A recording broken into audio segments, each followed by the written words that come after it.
إن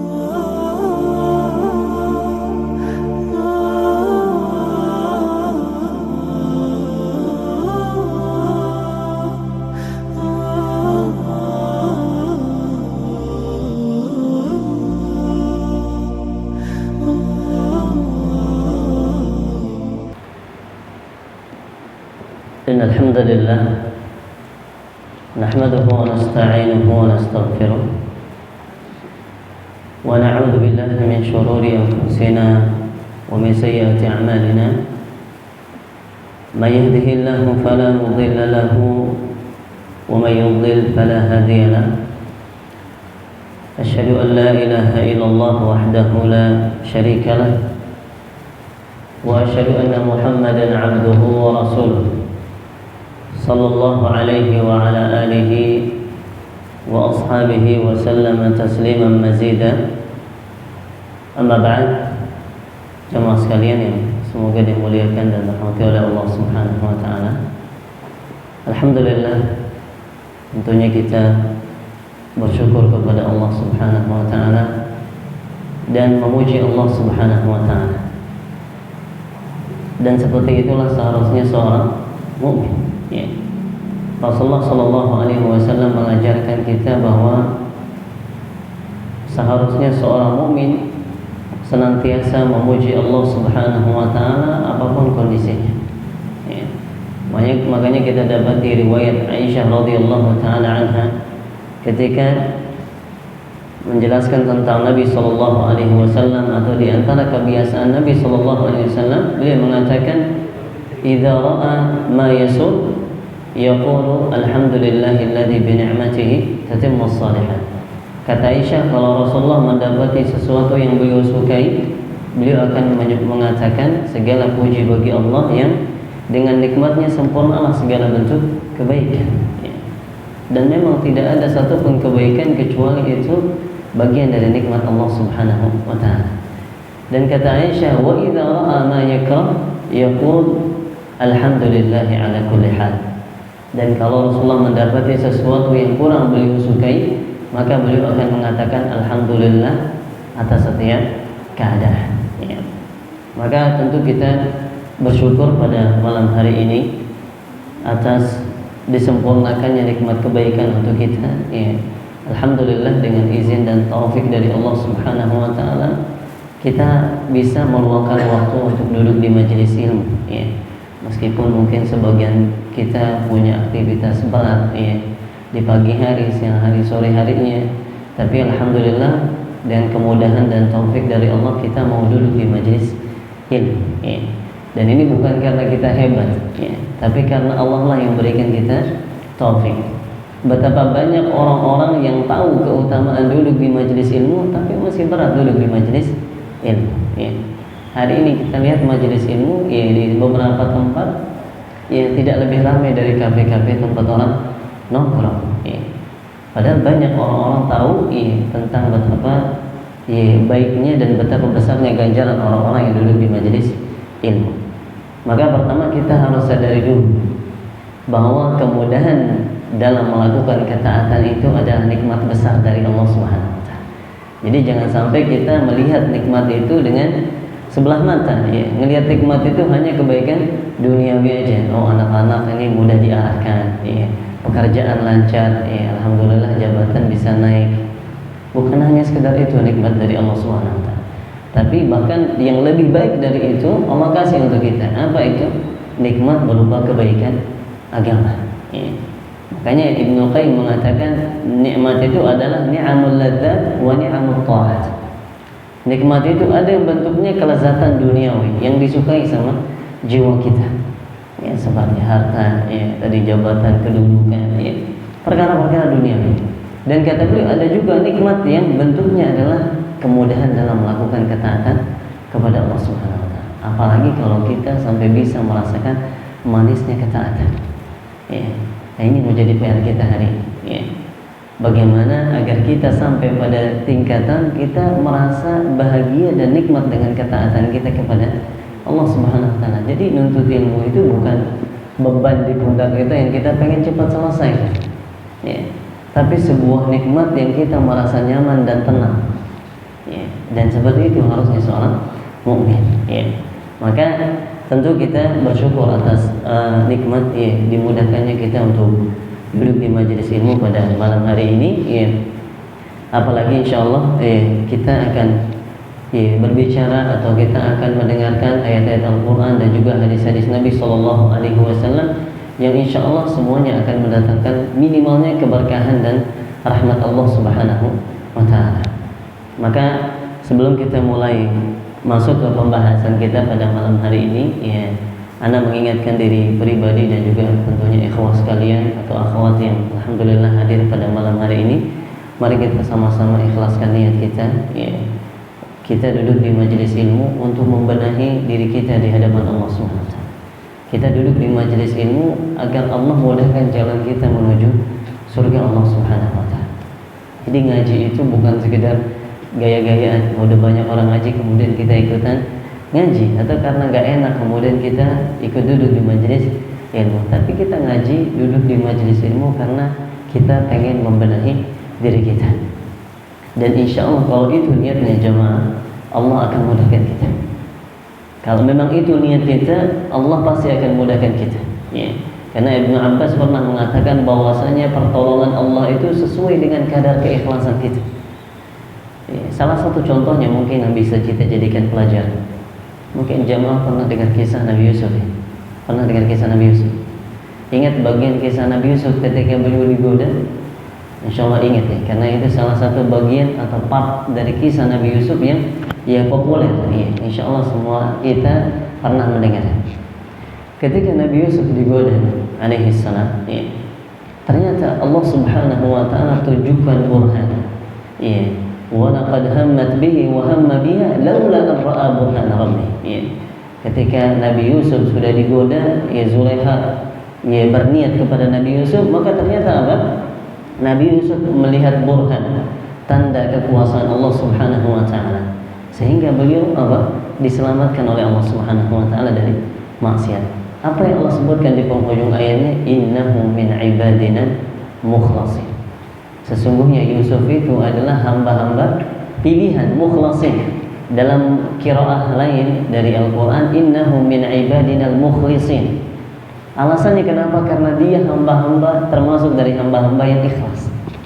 Makanya Allah tolong, ya. Maka hari ini kalau kita ingin mendapatkan pertolongan dari Allah Subhanahu wa Ta'ala untuk istiqamah, bisa membenahi diri kita, ya, menjadi lebih baik lagi di hadapan Allah, pertama perbaiki dulu niat kita, ya, termasuk ketika kita hadir di majelis ya, ya.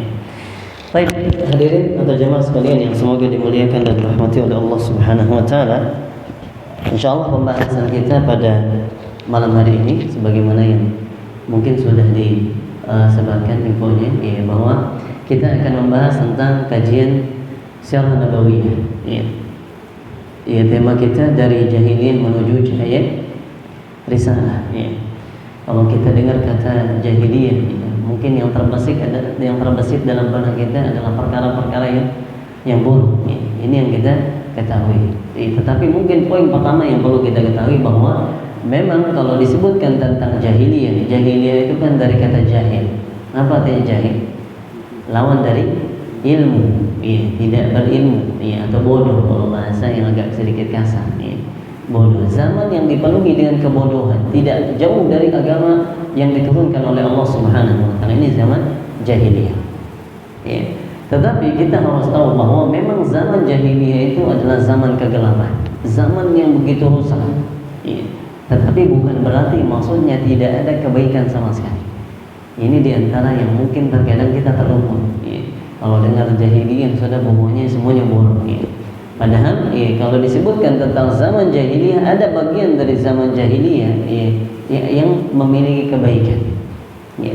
Di antara contohnya, ya, orang-orang Arab yang sering dijadikan sebagai label bahwa mereka adalah orang-orang yang tinggal di zaman jahiliyah, tidak semua mereka punya akhlak yang buruk, ya. Sebagian dari mereka bahkan punya kebiasaan baik, akhlak yang baik. Makanya Rasulullah SAW ketika menjelaskan tentang salah satu misi atau tujuan beliau diutus, apa kata beliau? Innama bu'ithtu liutammima makarimal akhlaq. Sesungguhnya aku diutus untuk menyempurnakan akhlak-akhlak yang mulia. Maka kata para ulama, kalau dikatakan menyempurnakan akhlak yang mulia, berarti sudah ada akhlak yang mulia. Ya. Jadi bukan berarti semuanya buruk dari zaman jahiliyah. Ya. Ada hal-hal yang baik, tetapi secara umum mayoritas kebiasaan orang-orang di zaman tersebut memang hal-hal yang buruk. Ya. Memang kebiasaan mereka adalah hal-hal yang buruk, sebagaimana insyaallah nanti kita akan singgung insyaallah taala. Ya. Ini tentang zaman jahiliyah. Dan kenapa kita perlu tahu tentang zaman jahiliyah ini? Ya. Ada salah satu perkataan yang populer dari Umar bin Khattab radhiyallahu taala anhu. Umar bin Khattab pernah mengatakan, "Innama tunqadhu 'urwal Islami 'urwatan idza nasha'a fil Islami man la ya'riful jahiliyah." Ya. Kata Umar bin Khattab radhiyallahu taala anhu, sesungguhnya tali-tali penguat Islam itu ya terputus sedikit demi sedikit, ya. Itu salah satu sebabnya apa kata Umar? Idza nasha'a fil Islam, ketika tumbuh di dalam Islam itu man la ya'riful jahiliyah, orang-orang yang tidak tahu betapa buruknya kondisi jahiliyah. Jadi Umar menyebutkan bahwasanya salah satu faktor kenapa zaman itu bisa menjadi buruk, kenapa tali-tali kokohnya Islam kemudian sedikit demi sedikit mulai terlepas, salah satu sebabnya apa? Karena tumbuhnya orang-orang yang tidak paham tentang zaman jahiliyah. Apa maksudnya Umar? Karena ketika orang tidak paham tentang zaman jahiliyah, maka mereka tanpa sadar akan kembali ke zaman tersebut. Coba kita lihat zaman kita sekarang itu. Lihat zaman kita sekarang. Betapa banyak orang-orang yang saat ini seharusnya bangga dengan Islam, tapi justru mereka ingin kembali ke zaman jahiliyah. Salah satu saja yang saya ingin jadikan contoh tentang salah satu cara berpakaian. Ya. Tentang salah satu cara berpakaian. Kita alhamdulillah setelah datangnya Islam, orang-orang menjadi mulia. Kenapa? Karena mereka menutup aurat dengan sempurna, mereka menjaga kehormatan dan seterusnya. Tapi justru kita lihat orang-orang di zaman sekarang pengen kembali ke zaman jahiliyah, ya. Pengen kembali ke zaman di mana minim pakaian, ya. Di mana keburukan akibat dari tidak perhatiannya terhadap masalah menutup aurat merajalela. Ya. Jadi kalau tumbuh di suatu zaman orang-orang yang tidak paham tentang zaman jahiliyah, maka dikhawatirkan apa? Akan berusaha untuk kembali ke dalam zaman jahiliyah lagi. Ya. Kita alhamdulillah sudah diberikan nikmat Islam oleh Allah Subhanahu wa taala sehingga kita keluar dari zaman jahiliyah. Maka jangan sampai kemudian kita kembali ke zaman jahiliyah. Makanya coba lihat kalau jamaah sekalian belajar tentang sirah nabawiyah, ini di antara bentuk pentingnya kita belajar sirah. Kalau kita belajar sirah nabawiyah, kita akan melihat kenapa para sahabat itu berjuang mati-matian bersama Rasulullah SAW. Kenapa mereka berpegang teguh dengan agama yang dibawa oleh Rasulullah padahal ujiannya begitu berat. Siapa yang tidak pernah mendengar bagaimana Bilal disiksa? Siapa yang tidak pernah mendengar bagaimana para sahabat yang lain, bahkan Rasulullah SAW dan sahabat-sahabat yang lainnya diganggu, dizalimi dan seterusnya. Tapi kita lihat para sahabat itu kokoh memegang agama Islam. Apa salah satu sebabnya? Karena mereka merasakan betapa besarnya nikmat Islam. Kenapa mereka merasakan betapa besarnya nikmat Islam? Karena mereka sudah merasakan zaman jahiliyah. Karena mereka tahu buruknya zaman jahiliyah, kemudian Islam datang dengan kebenaran, dengan hal-hal yang bercahaya terang, hal-hal yang penuh dengan kebaikan dan maslahat, maka mereka berpegang teguh dengan kebaikan tersebut. Salah satu bagian dari sirah nabawiyah, sirah Nabi SAW yang akan menggambarkan ini adalah kisah tentang hijrahnya para sahabat ke negeri Habasyah. Coba nanti mungkin jamaah yang mungkin punya buku-buku sirah atau mungkin bisa juga lihat dari internet, mungkin bisa melihat tentang kisah hijrahnya para sahabat ke negeri Habasyah, hijrah yang kedua, karena ada dua hijrah di situ. Lihat hijrah kedua, ketika Raja Najasyi, pimpinan dari negeri Habasyah. Habasyah itu kalau sekarang Ethiopia. Pimpinan dari negeri Ethiopia yaitu Raja Najasyi, memanggil Ja'far bin Abi Thalib atau kaum muslimin yang saat itu diwakili oleh Ja'far bin Abi Thalib. Ditanya tentang agama yang mereka yakini. Kenapa ditanya? Karena beda sendiri. Para sahabat itu tidak mengikuti agama nenek moyang mereka orang-orang Quraisy, juga tidak mengikuti agamanya Raja Najasyi yaitu Nasrani, dan juga tidak mengikuti agama manapun. Iya. Beda sendiri. Ditanya dan lihat jawaban Ja'far di situ. Iya. Kita akan melihat di situ betapa mereka benar-benar merasakan Islam itu sebagai nikmat. Iya. Dan kalau kita sudah bisa merasakan itu, ya, bahwa Islam itu adalah nikmat, bisa menjadi bagian dari kaum muslimin itu adalah nikmat, insya Allah syariat Islam itu rasanya bukan beban. Ya. Kita nggak akan milih-milih syariat Islam kayak kondisi kita zaman sekarang. Ya. Kalau kita lihat kondisi kita zaman sekarang kan kita pilih-pilih. Oh ini sesuai sama selera saya jalankan. Oh ini nggak sesuai, nanti aja. Insya Allah Allah itu Ghafurur Rahim. Pintar kita berdalil, apalagi yang sudah sering dengar ayat-ayat atau dalil-dalil. Ya, kita pintar mencari alasan untuk diri kita. Ya. Apa sebabnya? Karena kita belum merasakan betapa berharganya agama Islam. Akhirnya apa? Menjalankan syariat Islam itu rasanya seperti beban bagi kita. Ya. Makanya kemudian kita sulit menjalankan firman Allah, ya ayyuhalladzina amanu udkhulu fis-silmi kaffah. Wahai orang-orang yang beriman, masuklah ke dalam Islam secara menyeluruh. Hari ini kita masih milih-milih. Ya, kita sadar ataupun tidak, sebagian dari kita masih milih-milih. Yang kita berat untuk tinggalkan, kita jalankan terus maksiat. Ya. Ini bagian dari kondisi kita hari ini.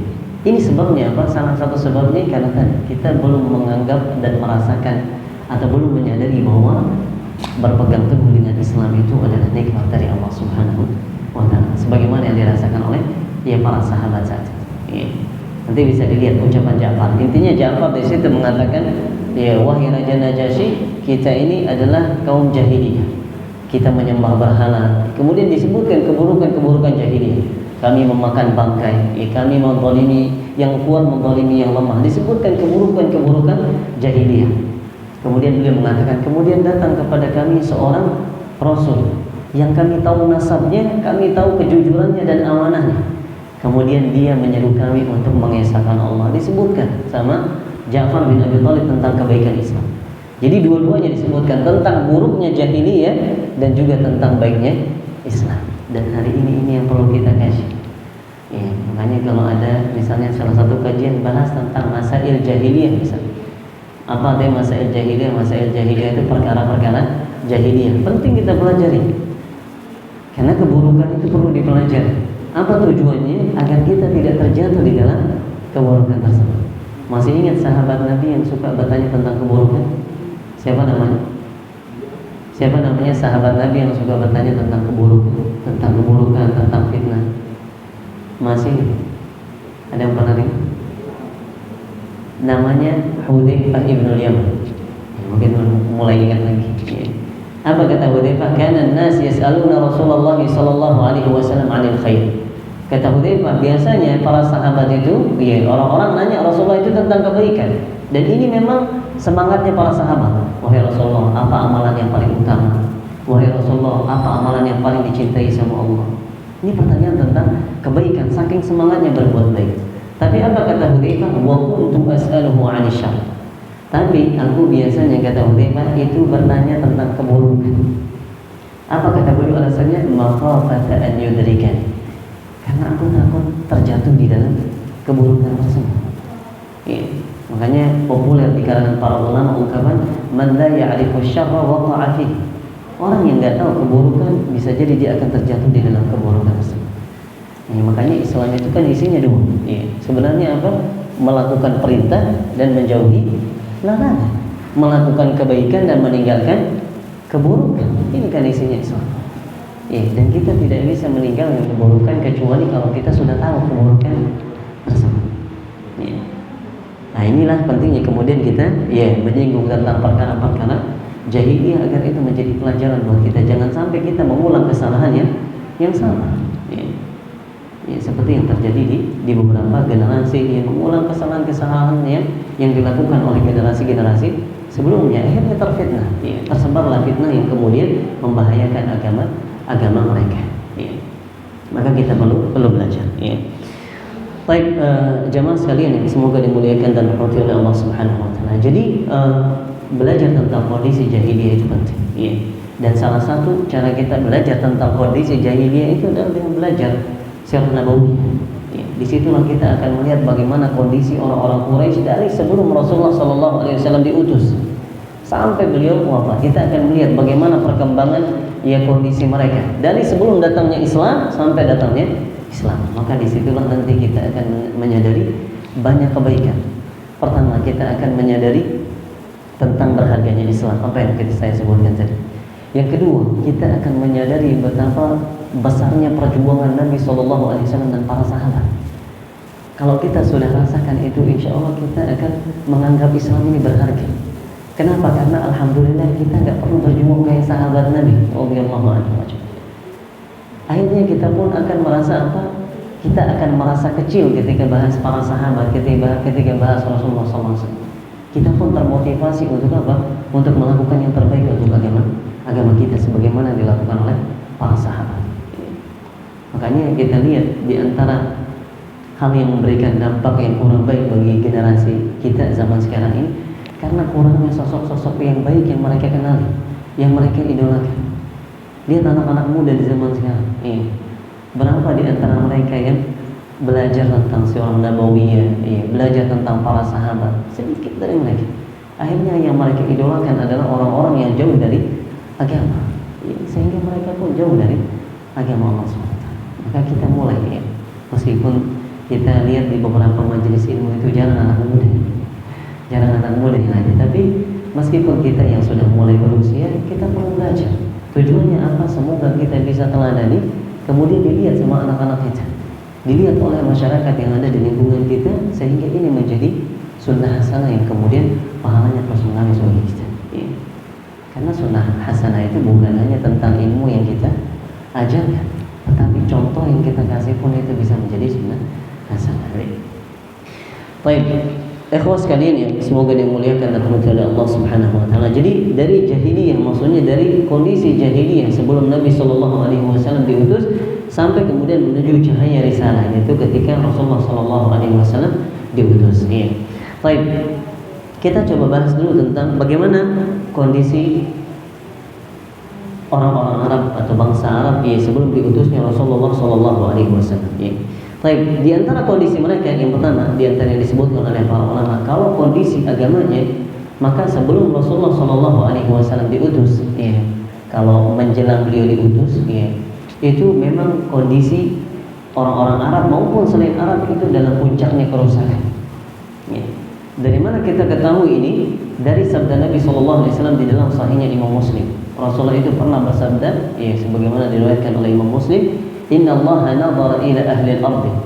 Sesungguhnya Allah melihat ke penduduk bumi sebelum Rasulullah diutus ini. Melihat ke penduduk bumi. Maka kemudian famaqatahum arabuhum wa ajamahum.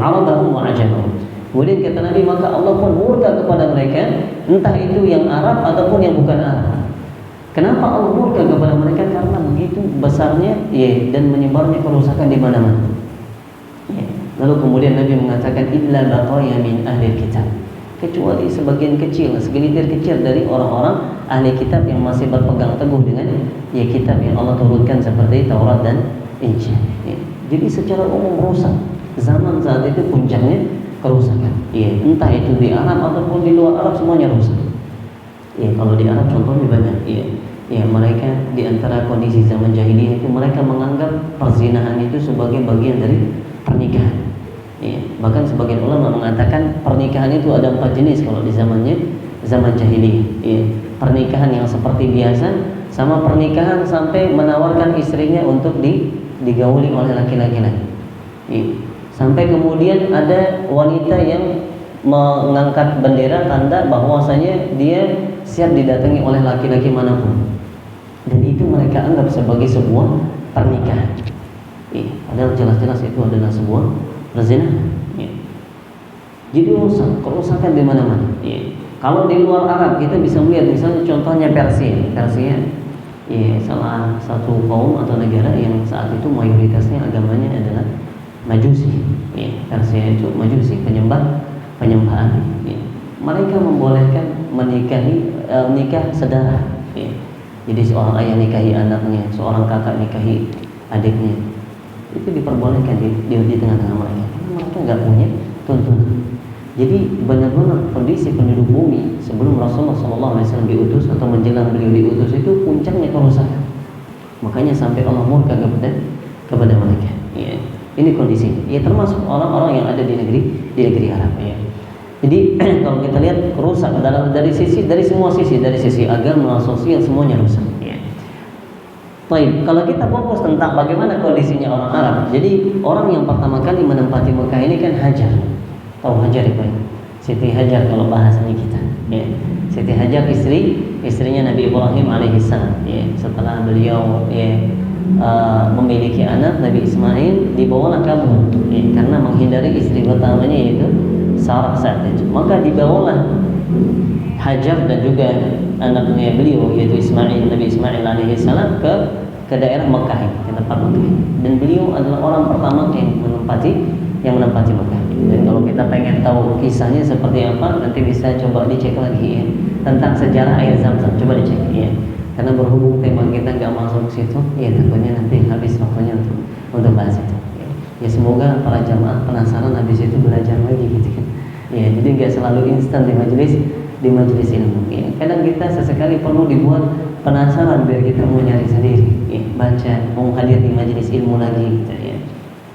Baik, singkat cerita, intinya Siti Hajar pertama kali menempati Mekah. Kemudian keluarlah air Zam-Zam di saat kondisi Hajar alaihissalam, ya, istrinya Nabi Ibrahim itu sudah kehabisan bekal, sudah tidak ada lagi. Karena Nabi Ibrahim meninggalkan mereka di situ sesuai dengan perintah Allah. Jadi bukannya Nabi Ibrahim itu tega-tega, beliau nggak tega. Tapi mau gimana lagi, ini perintah Allah Subhanahu wa Ta'ala. Kalau kita mungkin akan sangat berat. Ya. Beda kita sama Nabi Ibrahim. Artinya nggak salah kalau Nabi Ibrahim itu punya julukan Khalilur Rahman, kekasihnya Allah, karena semua beliau korbankan. Ya, semua beliau korbankan.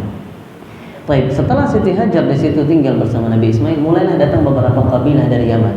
Ya, datang kabilah yang bernama Jurhum. Ya, kabilah dari Yaman, karena memang dari dulu orang Arab asli itu disebutnya kalau zaman dulu itu Arab Qahtan. Ya, asli itu disebutnya Arab Qahtan. Mereka orang-orang yang berasal dari Yaman. Ya. Tapi kalau Nabi Ismail dan keturunan Nabi Ismail itu sebenarnya bukan Arab asli. Mereka disebutnya Arab Musta'arabah. Orang Arab yang bukan Arab kemudian diarabkan menjadi Arab karena mereka berbahasa Arab dan tinggal sama orang Arab asli. Ya. Makanya disebutnya Arab Musta'arabah gitu. Tinggal kemudian datang kabilah Jurhum, kemudian rolling terus, ya. Kemudian kelompok ini pindah, datanglah kabilah lain, begitu terus karena mereka nggak suka menetap di dalam suatu daerah dalam jangka waktu yang lama, orang-orang Arab dulu. Ya. Datanglah kemudian kabilah yang disebut dengan Khuza'ah. Ya. Jadi selain Jurhum ada kabilah Yaman asli juga namanya Khuza'ah. Nah Khuza'ah inilah di antara salah satu tokohnya. Inilah yang pertama kali kemudian merubah agama yang dibawa oleh Nabi Ibrahim dan Nabi Ismail alaihissalam. Ya. Jadi sebenarnya kalau dari Nabi Ibrahim dan Nabi Ismailnya sudah benar saja runtutannya. Ya. Sampai kemudian datang seorang dari Khuza'ah yang bernama Amr bin Luhay. Iya, Amr bin Luhay al-Khuza'i namanya. Dia ini salah satu tokohnya kabilah Khuza'ah dari tadi kabilah Yaman asli. Orangnya baik, orang ini dermawan. Dia suka berbagi, menyembelih hewan-hewannya kemudian dibagi-bagikan, dermawan. Tetapi dialah orang yang pertama kali meletakkan berhala di Ka'bah. Ya. Dialah orang yang pertama kali membawa berhala, patung-patung di Ka'bah itu. Pada yang pertama kali bawa itu adalah Amr bin Luhay al-Khuza'i. Ya. Dari mana asal berhala yang pertama kali dia bawa atau patung yang pertama kali dia bawa? Dia ambil dari negeri Syam. Jadi dia pergi ke negeri Syam, ngambil barang atau berdagang di situ. Dia lihat sebagian penduduk Syam ini menyembah patung. Dilihat kan ini bagus, menarik. Akhirnya dimintalah satu patung yang disebut dengan Hubal namanya. Ya, nanti itu ada kisahnya. Ya. Patung bernama Hubal kemudian diletakkanlah di dekat Ka'bah. Itulah awal. Kemudian muncullah patung-patung lain. Muncul patung-patung yang berasal dari generasinya Nabi Nuh. Patung-patung yang disebutkan di surat Nuh. Yaghuz, Suwa', Ya'uq dan Nasr namanya, ada di surat Nuh disebutkan. Itu patung-patung itu ngumpul sampai di zaman Rasulullah SAW, itu jumlah patungnya lebih dari 300. Bayangkan jumlah patungnya lebih dari 300 di sekeliling Ka'bah. Jadi kondisi memang awalnya itu baik-baik saja akidah. Agama menjalankan syariat itu baik-baik aja, sampai datang Amr bin Luhai Al-Khuzai. Dialah yang pertama kali memalingkan orang-orang dari agamanya Nabi Ibrahim alaihissalam. Dari situlah kemudian salah paham mereka tentang agamanya Nabi Ibrahim. Akhirnya mereka mengira apa? Mereka mengira patung-patung ini adalah sarana-sarana yang mendekatkan mereka kepada Allah Subhanahu wa taala. Jadi jangan kira orang-orang Quraisy itu orang-orang yang enggak paham tentang Allah Subhanahu wa taala. Mereka paham, tetapi mereka salah paham. Mereka mengira berhala-berhala ini adalah sekutu-sekutunya Allah. Mereka ini yang akan menjadi pemberi syafaat di hadapan Allah Subhanahu wa taala. Makanya ketika Allah sebutkan tentang mereka, wa ya'buduna min dunillahi ma la yadurruhum wa la yanfa'uhum. Mereka orang-orang Arab saat itu mereka menyembah hal-hal yang tidak memberikan mudarat dan juga tidak memberikan manfaat. Wa yaquluna haula'i syafa'auna 'indallah. Mereka mengatakan apa? Ini patung-patung ini akan menjadi pemberi syafaat bagi kita di hadapan Allah Subhanahu wa taala. Makanya mereka disebut musyrikin. Apa maksudnya musyrikin? Orang yang menyamakan ibadah kepada Allah dan ibadah kepada selain Allah. Jadi orang musyrikin itu bukan ibadah sama berhala aja. Mereka ibadah sama Allah tapi juga ibadah sama berhala. Maka kita harus hati-hati nih.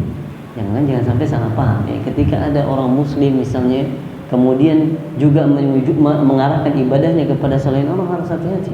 Jangan sampai kita juga dapat label musyrik. Bahaya. Ini dosa terbesar. Dosa besar yang paling besar kata Nabi SAW sebagaimana dalam hadis yang sahih, akbarul kabair al-isyraku billah. Dosa besar yang paling besar adalah menyekutukan Allah SWT. Jadi bukan menyembah berhala full mereka orang-orang Quraisy, bukan. Tapi mereka menggabungkan antara ibadah kepada Allah dengan ibadah kepada berhala. Makanya kalau kita ditanya orang-orang Quraisy berhaji atau tidak, jawabannya apa? Haji. Apakah mereka doa sama Allah? Doa sama Allah. Buktinya apa? Nanti ketika penyerangan pasukan gajah, Abdul Muttalib itu ketika Abrahah datang menyerang ingin menghancurkan Ka'bah, dia sampai bergantung di dinding Ka'bah sebagaimana disebutkan di salah satu riwayat, bergantung di dinding Ka'bah minta agar Allah lindungi Ka'bah tersebut. Mintanya sama Allah semua. Enggak minta sama berhala-berhala yang di sekitar Ka'bah yang jumlahnya 300-an. Jadi digabungkan sama mereka. Makanya kemudian mereka diberikan istilah di dalam Al-Quran ataupun hadis-hadis Nabi dengan istilah musyrikin. Ini kondisinya. Ini kondisi sebelum Nabi SAW diutus. Kemudian kondisi lain selain mereka adalah orang-orang yang menyekutukan Allah Subhanahu wa taala di zaman jahiliyah, juga mereka terbiasa membunuh anak-anak mereka karena takut miskin. Kayaknya kalau kita lihat di zaman sekarang kita tidak menemukan sampai ada orang setega itu sama anak-anaknya. Mungkin ada 1-2 berita-berita yang seperti itu, tapi tidak seperti kondisi orang Arab yang merajalela yang seperti itu. Banyak di antara mereka yang bunuh anaknya karena takut miskin. Tapi ini perlu juga jadi catatan bagi kita jamaah. Jangan sampai ada bagian dari kebiasaan jahiliyah ini pada diri kita. Contohnya apa? Ketika kita takut punya anak hanya karena kita takut nggak bisa ngasih dia makan. Ini juga berbahaya.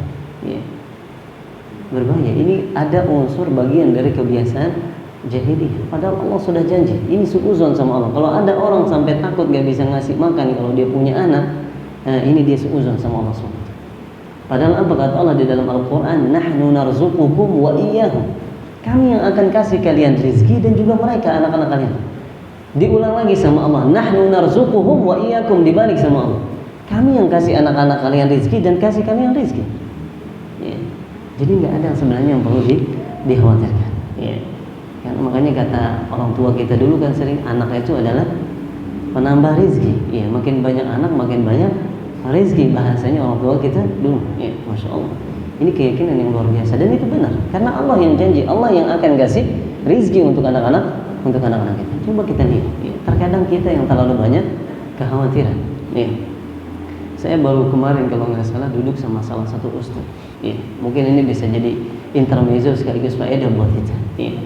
Ada salah satu ikhwah kita. Tapi insya Allah dia mendapatkan uzur karena dia nggak paham ilmu. Dia nanya sama ustaz, dia punya 3 anak. kebetulan di tempat dia kerja, yang dijamin BPJS kesehatannya cuma tiga anak. Akhirnya istrinya hamil lagi, mau punya anak, belum lahir anaknya sudah bingung dia. Sudah bingung, Ustaz ini gimana nanti? Anak-anak ini nggak dijamin BPJS-nya. Ya seolah-olah kalau nggak dijamin BPJS-nya semuanya hilang rezekinya gitu. Ya. Apa anak pindah aja Ustaz? Ya, anak-anak pertama udah hilangin aja BPJS-nya, pindah ke anak yang keempat nanti. Segitu khawatirnya. Maka Ustaz bilang, nanti gimana kalau anak pertama yang sakit? Oh iya, nanti kalau anak pertama sakit gimana? Kan tetap sama-sama butuh BPJS juga. Iya. Khawatir. Iya. Padahal apa Allah yang sudah janji? Iya. Allah sudah janji, Allah yang akan kasih kita rezeki. Jadi sebenarnya tinggal kitanya yang masalah, kita yang kurang yakin.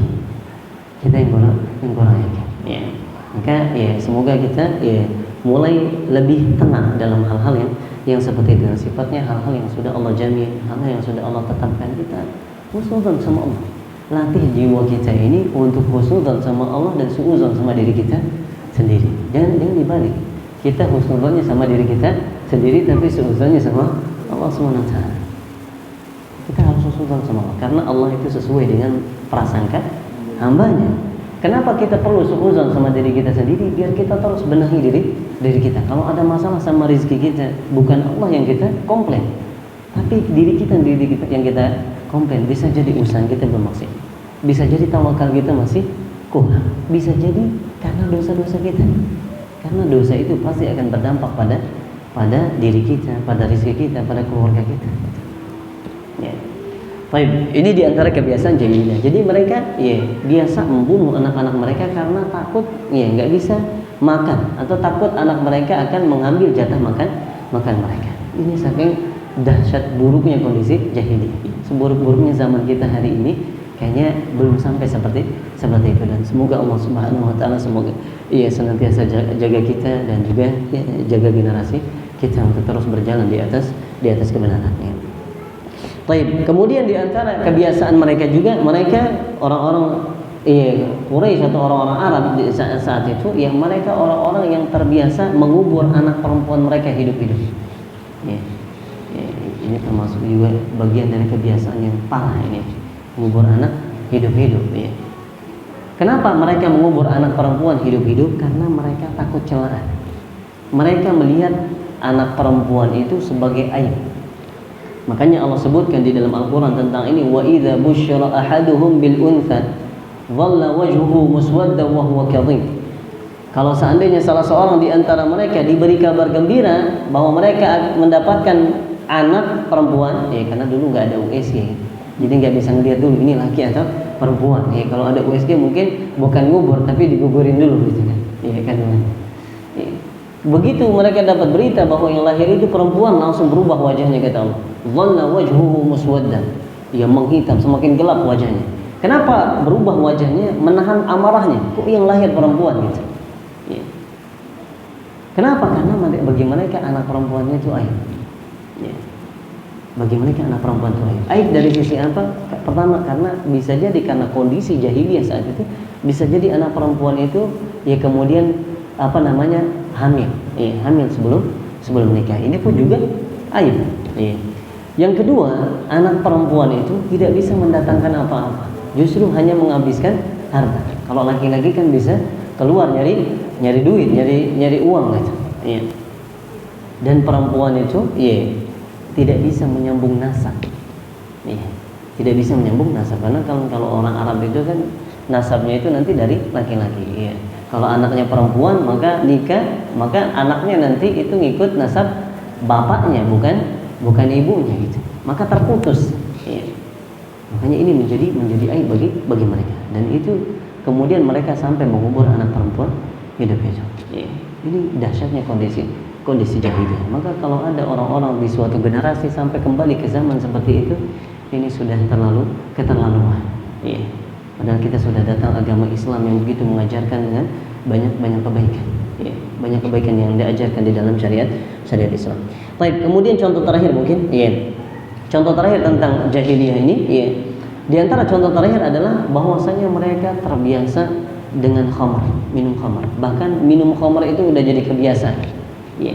Hanya segelintir orang yang nggak suka minum khamar. Contohnya seperti Rasulullah SAW, kemudian Abu Bakar, ya, kemudian Utsman. Mereka orang-orang yang menghindari khamar.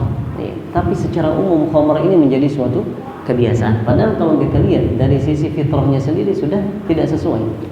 Makanya disebutkan oleh Abu Bakar. Kenapa Abu Bakar atau Utsman, salah satunya, anak sedikit lupa. Intinya salah satunya Abu Bakar atau Utsman. Kenapa dia tidak mau menyentuh khamar? Karena dia pernah melihat ada orang minum khamar, kemudian dia buang air besar. Kemudian buang air kotorannya, mohon maaf, kotorannya ini dimain-mainin. Ini kan benar-benar di luar fitrah manusia. Sudah jelas bahwa ini buruk gitu. Ya, fitrah sudah jelas menunjukkan bahwa ini suatu keburukan. Tetapi itulah yang menyebar di tengah-tengah mereka. Dan itu sudah mengakar. Dari mana kita tahu mengakar? Lihat bagaimana proses turunnya khamar, hukum khamar. Ya, mungkin kalau kita yang pernah belajar lebih dalam tentang hukum, ya proses hukum turunnya hukum khamar, kita akan paham bahwa pertama khamar itu disebutkan di dalam Al-Qur'an bahwa ithmuhuma akbaru min naf'ihima. Mudaratnya lebih besar dibandingkan manfaatnya. Ya. Ada nggak manfaatnya? Kalau di zaman sekarang kan alkohol itu termasuk ada manfaatnya, mungkin dari sisi medis ya, kedokteran ya, untuk beberapa ya tindakan gitu. Ya, ada manfaat. Tetapi keburukannya jauh lebih besar. Ini disebutkan di awal-awal. Kemudian hukum kedua, ya tidak boleh minum khamar di waktu-waktu mendekati waktu sholat, seperti antara maghrib dan isya. Ya. Jadi orang-orang minum khamarnya kapan? Biasanya setelah isya. Ya. Setelah isya, karena waktunya panjang sampai subuh. Ya. Baru kemudian terakhir turunlah perintah bahwasanya khamar itu diharamkan secara mutlak. Ya. Ini menunjukkan khamar ini sudah mengakar di tengah-tengah mereka. Makanya Aisyah mengatakan kalau seandainya turun pertama kali dari Al-Quran itu jangan sampai minum khamar, maka orang-orang Arab akan mengatakan kami tidak akan meninggalkan khamar. Saking mengakarnya kebiasaan minum khamar di tengah-tengah mereka. Tetapi itulah hikmahnya syariat Islam yang dibawa oleh Nabi SAW. Ya, tetapi yang jadi catatan buat kita, ini tidak bisa dipraktikkan di zaman sekarang. Jadi kalau zaman sekarang kita nggak boleh pelan-pelan. Oh ini ada orang kecanduan narkoba, kita kasih tahu dulu, oh narkoba ini manfaatnya ada sedikit, tapi keburukannya lebih banyak. Ini nggak boleh, tidak boleh di zaman sekarang. Kenapa? Karena pensyariatan sudah habis dengan meninggalnya Rasulullah SAW. Iya. Kalau yang kita bahas tadi tentang hukum khamar ini kan proses penurunan syariat dari Allah SWT. Ya, maka kalau sudah turun, sudah selesai, maka ini yang harus kita praktekkan. Ya, tidak boleh kemudian kita pakai metode baru, ini pelan-pelan aja. Oh jangan menghisap narkoba antara waktu-waktu sholat. Oh, ya. Sudah mutlak nggak boleh. Ya. Baik, ini kondisi di zaman jahiliyah dan tentu banyak lagi. Ya, tadi seperti yang kita sebutkan, yang disebutkan oleh Ja'far bin Abi Thalib, yang kuat menindas yang lemah, menzalimi yang lemah. Dan nanti kita bisa lihat itu dari perjalanan hidup Nabi SAW. Hanya kita perlu belajar sirah nabawiyah. Ya. Baik, ikhwan sekalian yang semoga dimuliakan dan dirahmati oleh Allah Subhanahu wa taala, ya, di sisa waktu yang ada, ya. Nanti ada sesi tanya jawab. Ada. Baik. Nanti insyaallah kita adakan sesi tanya jawab insyaallah. Di sisa waktu yang ada kita coba bahas ya muqaddimah yang biasa disebutkan oleh para ulama, pembukaan tentang betapa pentingnya kita belajar sirah. Ya, kenapa ini penting kita pelajari dan ketahui agar kita semangat belajar sirah nabawiyah. Ya, agar kita semangat, bukan hanya sekadar sekali dua kali, ya, tapi kita berusaha untuk belajar dan bukan hanya di kajian ini.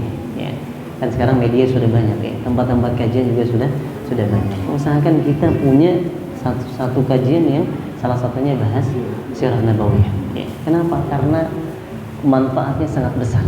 Ya. Dan kalau kita lihat tidak ada orang yang paham sirah Nabi, tidak ada orang yang rajin belajar tentang sirahnya para sahabat kecuali kepribadiannya juga baik. Ya, tentunya setelah taufik dari Allah. Tentunya setelah taufik dari Allah. Kenapa? Karena yang biasa dia dengar adalah orang-orang yang baik. Yang biasa dia baca contoh-contoh yang baik, maka dia pun akan meniru contoh itu. Anak-anak kita kenapa Masya Allah kadang kebiasaan-kebiasaan baru yang gak pernah kita lihat, mereka lihat. Karena itu yang mereka lihat dari media sosial, dari televisi. Itu yang mereka lihat, akhirnya itu yang mereka praktekkan gitu.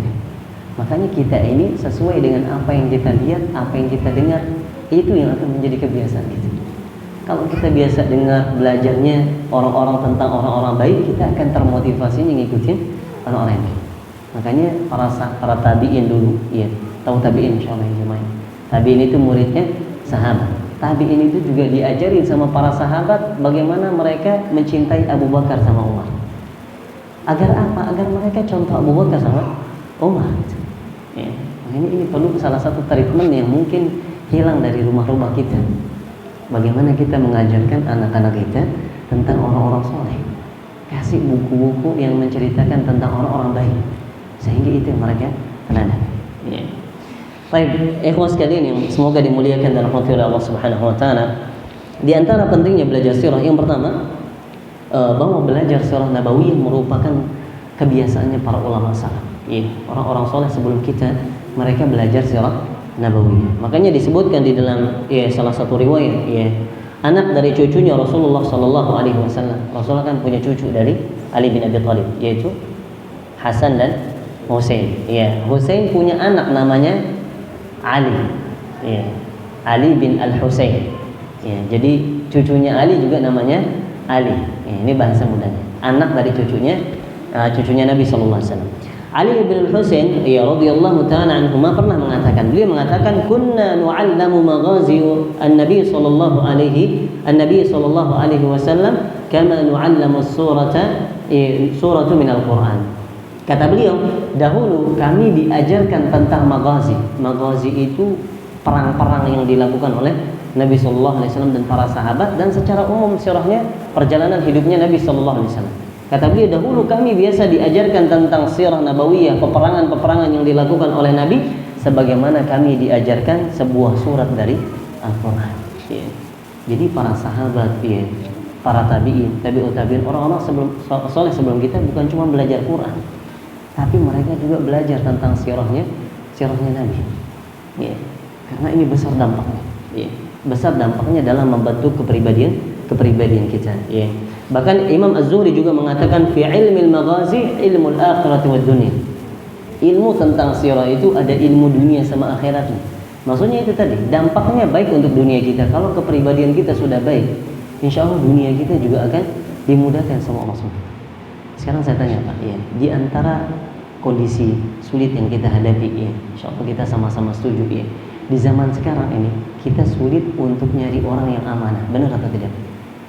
Sulit nyari orang amanah. Kita percaya sama orang, dikhianati. Kita percaya sama orang, ya, kemudian dikecewakan. Sulit, ya. Kenapa? Karena kepribadian yang baik itu sulit kita temukan di zaman sekarang. Ya. Kenapa sulit kita temukan? Karena orang-orang sekarang jauh dari contoh-contoh yang baik. Istilahnya figur yang baik itu minim di kita di zaman sekarang. Ya. Akhirnya dominanlah figur-figur yang tidak baik. Pemain-pemain bola yang tato-tatoan. Ya. Ya. Contoh-contoh yang tidak baik intinya. Ya. Public figur yang mencontohkan hal-hal yang tidak baik, akhirnya inilah yang diserap oleh anak-anak di zaman sekarang, sehingga kita prihatin, ya. Kita prihatin melihat kondisi anak-anak muda di zaman sekarang. Bahkan kita menjadi khawatir. Awalnya prihatin, kemudian khawatir. Khawatirnya apa? Gimana cara kita menjaga anak-anak kita? Ya, insya Allah orang tua di sini juga sepemikiran kita. Kita khawatir. Kenapa? Karena merusak itu selalu lebih mudah dibandingkan membangun. Ya. Kita ini sudah membangun, didik anak kita bertahun-tahun diajarin kebaikan. Untuk merusaknya nggak perlu 1 tahun. Ya, ngerusak itu nggak perlu 1 tahun. Ya, cukup dapat teman yang buruk, diajak untuk melakukan sesuatu yang nggak baik, kecanduan selesai. Rusak semua. Ya, makanya kita khawatir. Ya. Maka di sini kita perlu memulai. Ya, kita perlu memulai bareng-bareng. Ya, untuk belajar tentang sirah nabawiyah dan perjalanan hidup orang-orang yang baik. Baik.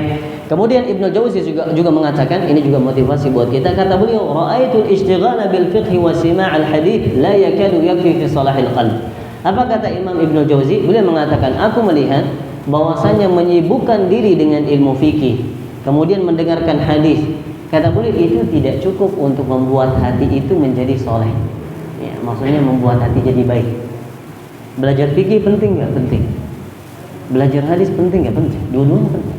Ya. Tetapi kata beliau, 2 ini gak cukup untuk membuat hati seseorang itu jadi soleh. Ya.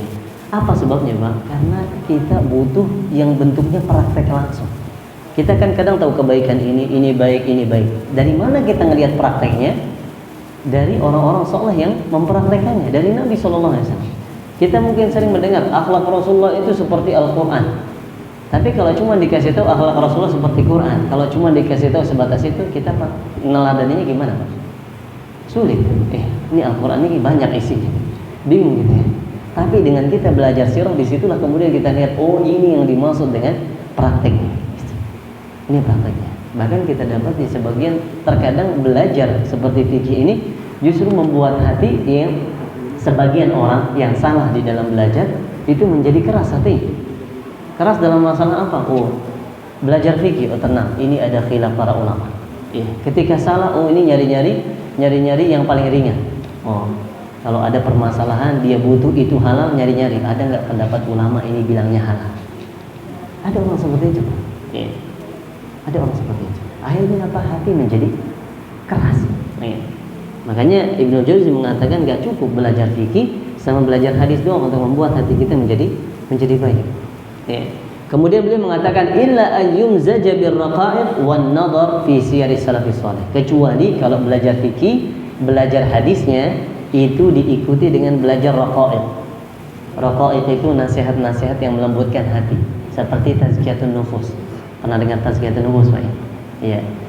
Tazkiyatun nufus itu artinya pensucian jiwa, isinya nasihat-nasihat di situ. Iya, nasihat-nasihat yang melembutkan hati. Wan nadhari fi siyari salaf, dan kata beliau, dan juga ditambah dengan melihat bagaimana perjalanan hidupnya para ulama salaf. Termasuk di sini puncaknya adalah bagaimana perjalanan hidup Nabi sallallahu alaihi wasallam. Kita akan banyak belajar, Pak. Saya kasih satu contoh aja. Insyaallah ini bisa menjadi renungan juga buat kita. Pernah dengar sahabat Nabi yang namanya Mus'ab bin Umair? Pernah dengar Mus'ab bin Umair? Ya. Salah seorang sahabat mulia. Sebelum dia masuk Islam, dia salah satu sahabat yang penampilannya luar biasa, Masya Allah. Gagah, rapi, wangi, bersih. Setelah dia masuk Islam, maka dia tidak lagi difasilitasi oleh orang tuanya. Ya. Mus'ab bin Umair ini ketika meninggal itu sampai membuat sahabat Nabi Abdurrahman bin Auf nangis. Sebagaimana disebutkan di dalam hadis, Abdurrahman bin Auf itu sampai nangis. Kenapa beliau nangis? Karena ngelihat kondisi Mus'ab bin Umair.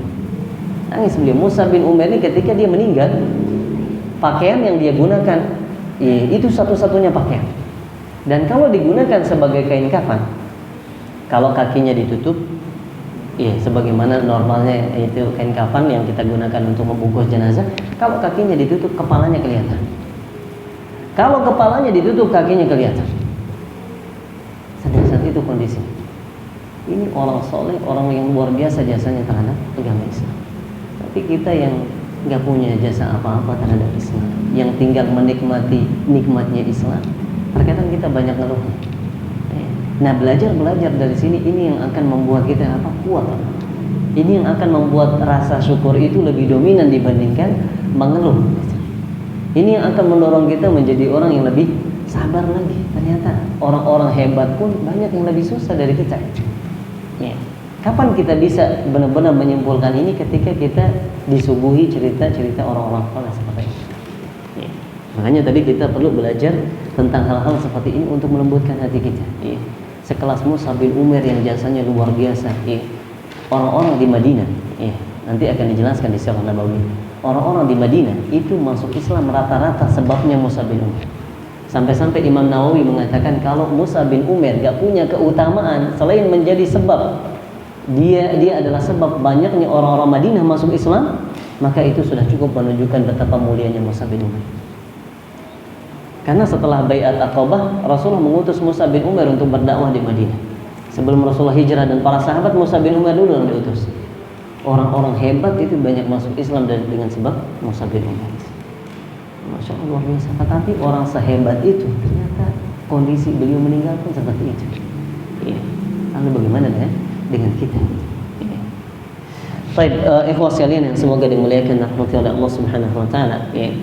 Kemudian beliau mengatakan wa yasifu Ubaidillah bin Utbah. Ini masih pembahasannya bahwa para ulama salaf itu juga belajar sirah nabawiyah.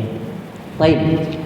Kemudian Ubaidillah bin Utbah, salah seorang yang pernah duduk di majelisnya Abdullah bin Abbas, beliau pernah mengatakan bahwasanya kata beliau walaqad kunna nahduru indahu fayuhaddithuna al-'ashiyata kulluha fil maghazi. Kata Ubaidillah, kami itu pernah duduk di majelisnya Abdullah bin Abbas atau Ibnu Abbas radhiyallahu anhuma. Kami pernah duduk di majelisnya beliau. Beliau mengajarkan kami sirah dari sore sampai menjelang petang. Semuanya membahas tentang sirah nabawiyah. Jadi sahabat pun mengajarin sahabat-sahabat yang lain ataupun murid-murid mereka tentang sirah nabawiyah. Masya Allah. Iya. Maka tidak ada alasan untuk kita kemudian tidak belajar. Kita belajar. Iya. Ya, dan apalagi nanti kalau bisa belajarnya itu cari buku sirah yang bukan cuma sekedar ngasih kita ceritanya aja, tapi juga ngasih pelajarannya untuk kita. Ini yang penting. Ya, jadi kan ada buku sirah yang memang dia fokusnya ngasih kita cerita. Oh, Rasulullah pernah ini. Insya Allah kita juga beberapa kali pernah dengar yang seperti itu. Tapi kita butuh dibantu untuk mengambil pelajaran. Ya, ada beberapa buku sirah yang dia bisa memberikan kita kesimpulan dari pelajaran yang bisa kita ambil dari bagian dari cerita Nabi tersebut. Seperti contohnya kitab sirah yang judulnya Fikih Sirah. Ya, Fikih Sirah sudah diterjemahkan, sudah ada terjemahannya, memang lumayan tebal ya. Ya, di situ di buku Fikih Sirah itu dijelaskan kisah Nabi, kemudian nanti dikasih pelajaran. Jadi kita enak. Kita sudah dapat bagaimana pelajaran berharga yang bisa kita ambil dari perjalanan hidup Nabi sallallahu alaihi wasallam. Baik. Ikhwas sekalian yang semoga dimuliakan dan dirahmati oleh Allah Subhanahu wa taala. Intinya belajar sirah itu merupakan kebiasaan para ulama salaf. Iya. Bahkan Ibnu Qayyim mengatakan bahwa kebahagiaan seseorang itu juga erat kaitannya dengan seberapa dia perhatian terhadap sirah nabawi, perjalanan hidup Nabi sallallahu alaihi wasallam. Karena kalau kita pengen hidup bahagia, kita harus bercermin dari orang yang hidupnya memang terbaik hidupnya. Ya. Kenapa dikatakan Rasulullah itu sebagai uswah hasanah, sebagai teladan yang paling baik? Ya. Karena semua sisi dari hidup Rasulullah itu bisa jadi contoh. Kita mau belajar bagaimana menjadi seorang ayah, kita bisa melihat bagaimana Rasulullah SAW. Contohnya ada di Rasulullah. Kita bisa melihat perjalanan hidup beliau, hadis-hadis tentang itu. Kita ingin menjadi suami yang baik bagi istri kita, kita bisa melihat bagaimana Rasulullah SAW kepada istri-istri beliau. Dan itu contohnya sangat banyak. Itu contohnya sangat banyak. Kita pengen belajar bagaimana menjadi seorang pemimpin, kita bisa melihat Rasulullah SAW karena beliau menjadi pemimpin di sini. Jadi semua bagian dari hidupnya Nabi itu adalah pelajaran. Dan makanya sebagian ulama mengatakan inilah keistimewaan sirah Nabi kita Muhammad dibandingkan nabi-nabi yang lainnya. Coba saya tanya, ada yang pernah baca kisahnya Nabi Isa alaihissalam? Mungkin sebagian-sebagian aja ya, bagian-bagian sepotong-potong aja. Coba kita lihat, kalau kita pengen ngambil pelajaran bagaimana menjadi seorang ayah atau seorang suami dari kisah Nabi Isa, bisa nggak? Bisa nggak Pak? Nggak bisa. Kenapa? Karena Nabi Isa nggak sampai nikah, nggak sampai punya anak. Karena beliau duluan diangkat sama Allah Subhanahu wa taala. Ya. Jadi nggak lengkap, bagian-bagiannya itu tidak lengkap. Dan begitu juga kisah-kisah Nabi yang lainnya. Yang paling lengkap bagiannya sebagai contoh adalah kisahnya Nabi kita Muhammad sallallahu alaihi wasallam. Tapi bukan berarti maksudnya di sini membeda-bedakan nabi-nabi Allah, bukan ya. Tetapi itu secara gambaran bahwa begitu sempurna setiap bagian dari kisah Nabi sallallahu alaihi wasallam sebagai pelajaran untuk kita. Semua yang kita ingin cari itu bisa menjadi pelajaran di situ.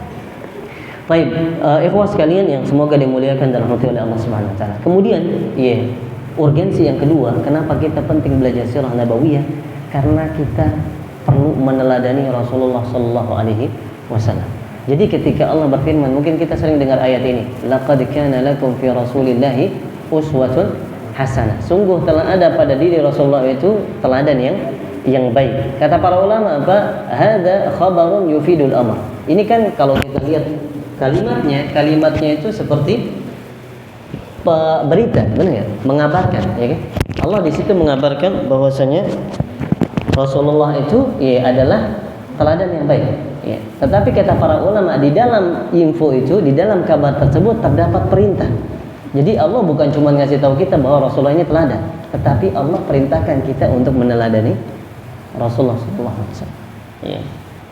Maka beruntunglah orang-orang yang meneladani Rasulullah SAW. Dan ikhwah sekalian, di antara yang juga sering saya sampaikan di beberapa kajian bahwa kita ini sebagai umat Nabi Muhammad, di antara keistimewaan kita kan amal soleh kita ini dilipat gandakan, benar atau tidak? Benar. Iya. Satu amal soleh minimalnya dilipat gandakan berapa?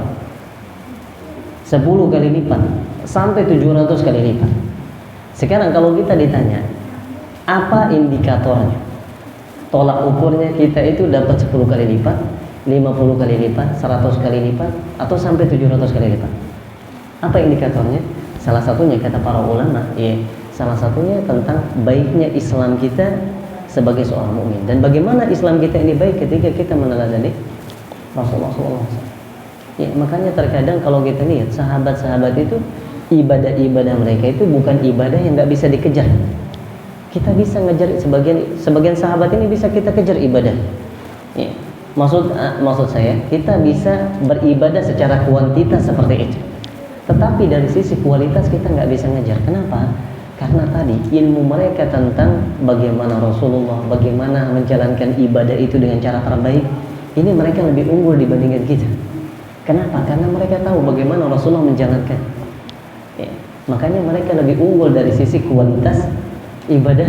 Ya, sehingga pahalanya lebih besar dibandingkan kita. Gitu. Ya, maka kita perlu memahami hal ini. Ditambah lagi Rasulullah Shallallahu Alaihi Wasallam, kalau kita lihat dari sejarah hidup beliau, semua hal yang beliau lakukan itu tadi bisa jadi teladan. Saya kasih satu contoh, Pak. Ini mungkin juga sebagian kita pernah dengar atau tidak? Kisah salah seorang yang datang kepada Nabi Shallallahu Alaihi Wasallam kemudian minta harta. Wahai Rasulullah, aku minta harta. Kemudian apa kata Nabi Shallallahu Alaihi Wasallam? Laka ghanamun baina jabalain. Untukmu, ya, kambing-kambing yang berada di antara dua lembah. Masya Allah. Nggak kebayang seberapa banyak itu dia dikasih sama Rasul. Orang datang minta harta dikasih langsung sama dia. Setelah dikasih sama Rasulullah SAW, apa kata dia? Dia langsung masuk Islam. Setelah dia masuk Islam, dia langsung kembali kepada kaumnya. Apa yang dia katakan kepada masyarakatnya? Kalau bahasanya kita mungkin masyarakatnya, apa yang dikatakan? Wahai masyarakatku, wahai kaumku, aslimu, masuk Islamlah kalian. Fa inna Muhammadan yu'ti ata'a man la yakhafu faqra. Kata dia, karena Muhammad itu kalau dia ngasih, dia nggak pernah takut miskin. Masya Allah, hebat, luar biasa. Ya, kalau kita kan pasti mikir-mikir, nanti kalau saya kasih semuanya, saya makan apa? Anak-anak makan apa gitu kan? Ya, meskipun saya bercerita ini bukan untuk kemudian langsung dicontoh banyak, tapi ini gambaran tentang luar biasanya akhlak Nabi SAW yang bisa kita teladani. Ya, seperti itu Rasulullah SAW. Dan apa yang dia katakan? Dan tidaklah seseorang, kata dia, orang ini setelah datang kepada masyarakatnya, dan tidaklah seseorang datang kepada Muhammad, dia tidak menginginkan kecuali dunia, maka kecuali setelah dia bertemu dengan Muhammad, maka tidak ada yang lebih dia cintai melebihi agamanya. Masya Allah, hebatnya Rasul. Bisa merubah orang sampai dari awalnya pengen dunia, jadi nggak ada yang dia pengen kecuali akhirat. Masya Allah. Nah, orang seperti ini kan sulit kita temukan di zaman sekarang. Ya, sulit kan? Karena kita minim teladan yang baik di zaman sekarang. Dan banyak contoh-contoh lain dari akhlak Nabi Sallallahu Alaihi Wasallam. Baik, kemudian yang ketiga, ya mungkin kalau waktunya nggak cukup, ya, yang terakhir insyaallah kita lihat nanti ya, kalau memang ada sesi tanya jawab atau ada pertanyaan, kita bisa masuk ke tanya jawab saja insyaallah. Yang ketiga, apa urgensinya? Karena kita harus mencintai Rasulullah Sallallahu Alaihi Wasallam, dan kita tidak bisa mencintai Rasulullah kecuali dengan belajar sirah nabawiyah. Ya. Kan diantara kalimat yang sering kita dengar, tidak kenal maka tidak sayang. Kalau kita ditanya sekarang, maaf jemaah, kita cinta sama Nabi atau enggak? Kira-kira jawaban kita cinta. Ya. Kita takut kalau bilang enggak cinta. Tapi kalau kita tanya diri kita, bagaimana praktek dan bukti cinta kita kepada Rasulullah? Ya. Pasti jauh dari kalau kita bandingkan dengan pembuktiannya para sahabat, pembuktiannya orang-orang soleh sebelum kita. Kenapa? Karena kecintaan mereka itu lebih besar kepada Nabi dibandingkan kita. Kita mungkin cinta, tetapi cinta kita itu belum lebih besar. Padahal di antara kesempurnaan iman itu ketika kita mencintai Allah dan Rasulnya melebihi cinta kita kepada apapun, wannas ajma'in. Ya. Bahkan Umar itu pernah berkata suatu hari, Umar datang kepada Nabi kemudian mengatakan, wahai Rasulullah, la anta ahabbu ilayya min kulli syai' illa min nafsi. Wahai Rasulullah, engkau ini orang yang paling aku cintai dari segala sesuatu kecuali diriku. Maksudnya Umar, setelah diriku engkau orang yang paling aku cintai dari segala sesuatu. Apa kata Nabi sallallahu alaihi wasallam? Ya la ya Umar. Tidak seperti itu wahai Umar. Hatta min nafsi. Engkau harus menjadikan aku orang yang paling engkau cintai, bahkan lebih dari dirimu sendiri. Maksud Nabi, ini baru kesempurnaan iman. Ya. Baru kemudian Umar mengatakan, sejak sekarang engkaulah orang yang paling aku cintai wahai Rasulullah. Maka kemudian Nabi mengatakan, al-an ya Umar. Sekarang baru benar wahai Umar. Nah, ini sekarang pertanyaannya di kita sudah benar-benar cinta nggak sama Rasulullah? Padahal kalau kita cinta sama Rasulullah, ini manfaatnya luar biasa di akhirat. Salah satu buktinya, saya sebutkan satu hadis insya Allah sebagai penutup materi ya, untuk kita masuk ke sesi tanya jawab ya. Ada salah satu hadis dari sahihnya Imam Bukhari ya, mungkin kita juga pernah dengar hadis ini, tentang seorang Arab Badui yang datang kepada Nabi SAW. Kemudian dia bilang, wahai Rasulullah, mata sa'ah, wahai Rasulullah, kapan akan terjadi hari kiamat? Jadi Arab Badui tiba-tiba datang terus nanya kapan hari kiamat. Apa kata Nabi SAW? Nabi gak jawab, tapi Nabi nanya balik, wa ma a'dadtalah. Ya, coba saya tanya kata Nabi, apa yang engkau sudah siapkan untuk hari kiamat? Kok berani-beraninya nanya kapan hari kiamat? Apa yang sudah disiapin? Apa kata Arab Badui ini? Ma a'dadtu illa anni uhibbullaha wa rasulah. Tidak ada yang aku siapkan kecuali aku benar-benar cinta kepada Allah dan Rasul. Apa kata Nabi SAW? Anta ma'aman ahbabta. Engkau akan dikumpulkan dengan orang-orang yang engkau cintai, dengan yang engkau cintai. Jadi bayangkan kalau kita cinta sama Rasulullah, kita akan dikumpulkan sama Rasulullah SAW. Makanya Anas bin Malik, ya sahabat Nabi yang mulia yang meriwayatkan hadis ini, apa kata beliau? Tidak ada kebahagiaan yang lebih besar bagi kami, ya, kecuali setelah kami mendengarkan hadis ini. Sahabat itu bahagia semua. Kenapa? Karena mereka semua cinta sama Rasulullah dan pengen bareng sama Rasulullah lagi nanti di akhirat. Ya, bahagia banget. Sampai-sampai Anas saking bahagianya mengatakan apa? Fa ana uhibbun nabi. Maka aku cinta sama Nabi. Wa uhibbu Abu Bakar wa Umar wa Utsman. Aku cinta Abu Bakar, aku cinta Umar, dan aku cinta Utsman. Dan aku berharap, kata Anas bin Malik, dan aku berharap dikumpulkan bersama mereka wa illam a'mal bimithli a'malihim. Ini potongan terakhir ini yang penting. Apa kata Anas bin Malik? Meskipun aku tidak beramal dengan amalan yang sama persis seperti mereka. Nah kan kita hari ini seperti itu. Ada yang bisa ngejar amalan Abu Bakar? Jawabannya enggak ada. Amalan Umar enggak ada. Tapi kita bisa sama-sama mereka di surga ketika kita cinta kepada mereka. Masya Allah. Luar biasa, sahabat pun merasa bahagia dengan hadis ini. Dan ini tidak akan tumbuh kecuali kita belajar tentang mereka. Kalau kita nggak belajar tentang Nabi, nggak belajar tentang Abu Bakar, nggak belajar tentang Umar, gimana kita bisa cinta kepada mereka? Maka kita harus punya waktu untuk belajar tentang mereka. Semoga dengannya Allah bantu kita untuk menjadi orang-orang yang mencintai orang-orang soleh. Ya, ditambah itu pun akan menjadi syafaat bagi kita nanti di hari kiamat. Ya. Wallahu taala a'lam bishawab. Ya. Jamaah sekalian yang semoga dimuliakan dan dirahmati oleh Allah Subhanahu wa taala.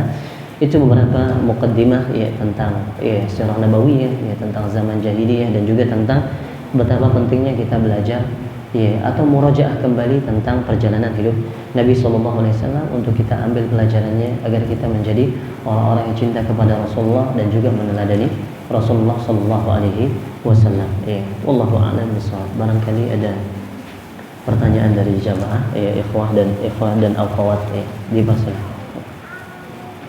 Ya. Jadi sebelum kenabian atau sebelum Rasulullah itu jadi agama orang jahiliyah itu sebut kafir atau apa saja. Terus berapa jarak antara Nabi Musa ke Nabi Muhammad SAW itu berapa tahun atau berapa generasi? Oke, baik, barakallahu. Iya.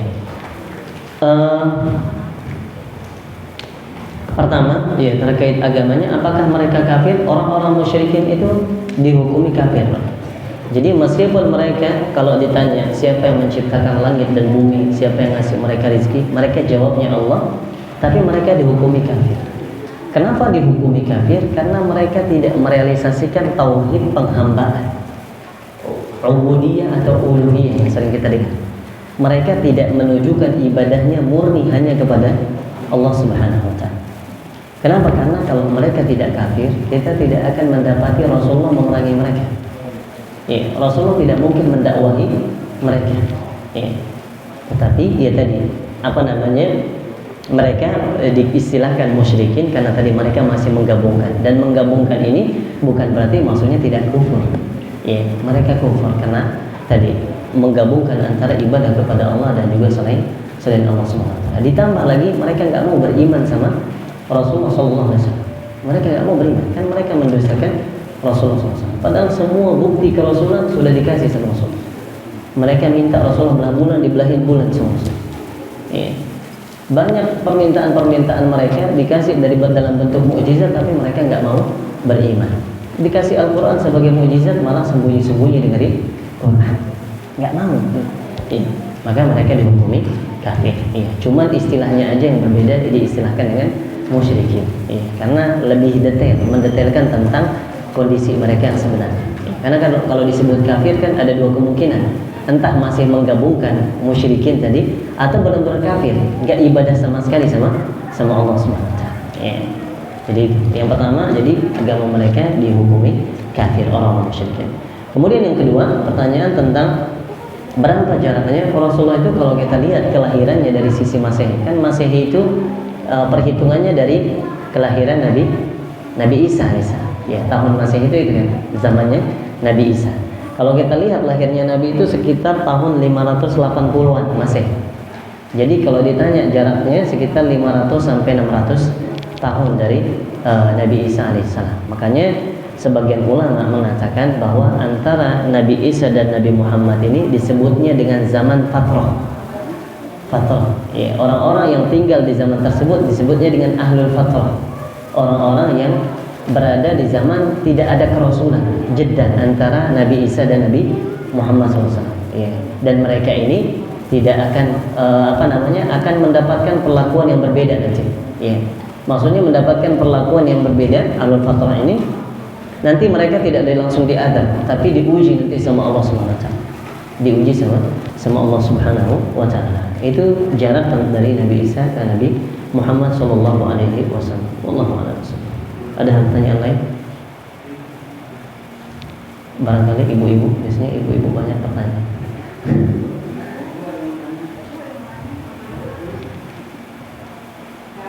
Enggak ada, Masya Allah.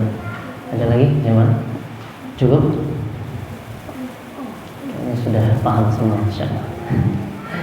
Baik, cukup Insya Allah ya. Ya, kalau memang tidak ada pertanyaan, ya kita cukupkan sampai di sini untuk kajian kita pada malam hari ini. Dan sekali lagi semoga apa yang kita sampaikan pada malam hari ini bisa menjadi ilmu yang bermanfaat untuk kita semua, ya, baik bagi saya di sini dan kita semua.